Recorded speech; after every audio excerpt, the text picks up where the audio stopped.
देखो भाई, ये कुछ इंपॉर्टेंट क्वेश्चन है, आपको बता देता हूं मैं।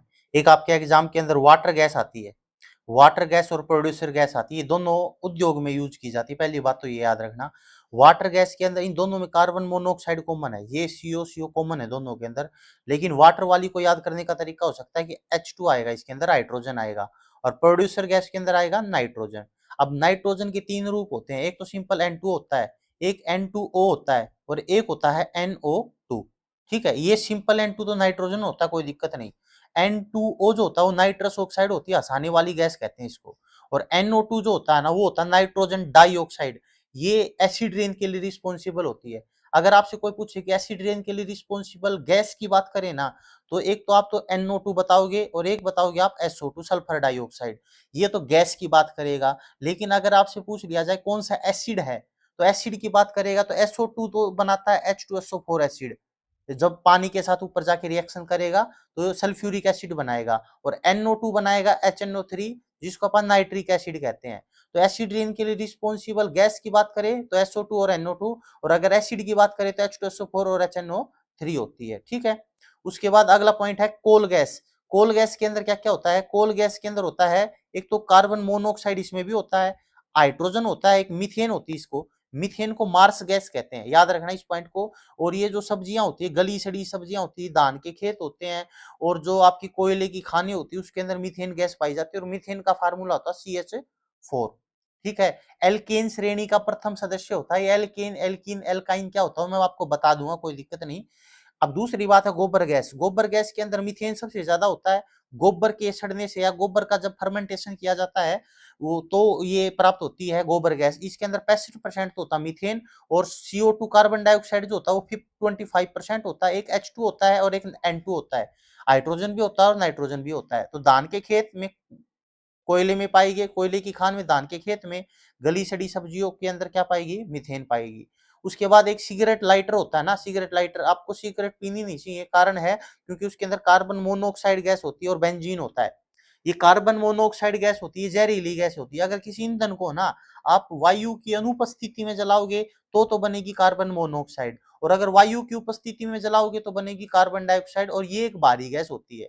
ठीक है, दूसरी बात याद रखना, एक पॉइंट ये भी आ सकता है एग्जाम के अंदर कि कार्बन डाइऑक्साइड की नेचर कैसा होता है, वो एसिड होता है या बेस होता है, तो एसिटिक मात्रा होती है इसकी CO2 की, ये पॉइंट याद रखना आप। तो कार्बन मोनोऑक्साइड जो हीमोग्लोबिन होता है ना आपके शरीर के अंदर, जिसके कारण ब्लड का रंग लाल होता है, इस हीमोग्लोबिन का काम होता है ब्लड, पूरे के पूरे शरीर के अंदर ब्लड का सर्कुलेशन करना, मतलब एक प्रकार से ऑक्सीजन का ट्रांसपोर्टेशन करने का काम होता है। जब एक हीमोग्लोबिन शरीर में जाता है ना तो 4 अणु लेके जाता है ऑक्सीजन के। लेकिन एक चीज का ध्यान रखना, अगर इस हीमोग्लोबिन को ऑक्सीजन के साथ साथ कार्बन मोनोऑक्साइड देखने को मिल जाए ना, तो ये ऑक्सीजन को तो छोड़ देगा, कार्बन मोनोऑक्साइड को अपने साथ मिश्रित कर लेगा और पूरे शरीर में कार्बन मोनोऑक्साइड पहुंचा देगा। 280 गुना मतलब ज्यादा पावर होती है इसको ऑक्सीजन की अपेक्षा कार्बन मोनोऑक्साइड को अपने साथ जोड़ने की। और कार्बन मोनोऑक्साइड आपके शरीर में पहुंच गया तो दम घोटू गैस होती है, एक प्रकार से मार सकती है। कई बार आप लोगों ने नहीं सुना कि सर्दियों के टाइम पे किसी ने ना हीटर चला रखा था और कमरे वगैरह बंद कर रखे थे, तो फिर वो मर गए दम घुटने के कारण, वो कार्बन मोनोऑक्साइड के कारण मरता है इंसान। उसके बाद अगला पॉइंट है मीथेन, को मैंने बता दिया मार्स गैस होती है। एक पॉइंट का ध्यान रखना, वेल्डिंग जो होती है ना, वेल्डिंग, वैसे सिगरेट जो लाइटर होते हैं ना, धुआं तो मैंने बता दिया कार्बन मोनोऑक्साइड प्लस बेंजीन होता है, लेकिन सिगरेट लाइटर के अंदर ब्यूटेन गैस होती है। ठीक है, उसके बाद वेल्डिंग के अंदर है ना, वेल्डिंग जो होती है उसके अंदर दो चीजें होती है, कार्बन, ये एसिटिलीन गैस के साथ ऑक्सीजन का मतलब दोनों को कंबाइन करके वेल्डिंग में यूज किया जाता है। मार्स गैस मीथेन होती है। नेचुरल गैस जो होती है उसमें भी सबसे ज्यादा क्या होती है? मीथेन होती है। ये एक बायोगैस होती है। कई बार आपने कौन देखे कुत्ते मर गए, भैंस मर गई, तो उड़ा कुछ समय के बाद बास आने लग जा है, या जो गली सड़ी सब्जियां हो जाती है वहां पे बास आती है, तो वो बास जो होती है ना, वो वहां पे कौन सी गैस पाई जाती है? वहां पे मीथेन गैस पाई जाती है। कौन सी गैस पाई जाएगी? Methane gas. तो उसमें 60 से 65% तो आएगी मीथेन, और CO2 कार्बन डाइऑक्साइड पाएगी, उसमें कार्बन मोनो नहीं CO2 पाएगी।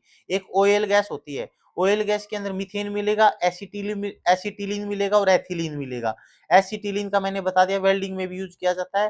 दूसरी बात, एक जो है ना आपके फ्रूट होते हैं उसको कृत्रिम रूप से पकाने में किसका प्रयोग किया जाता है?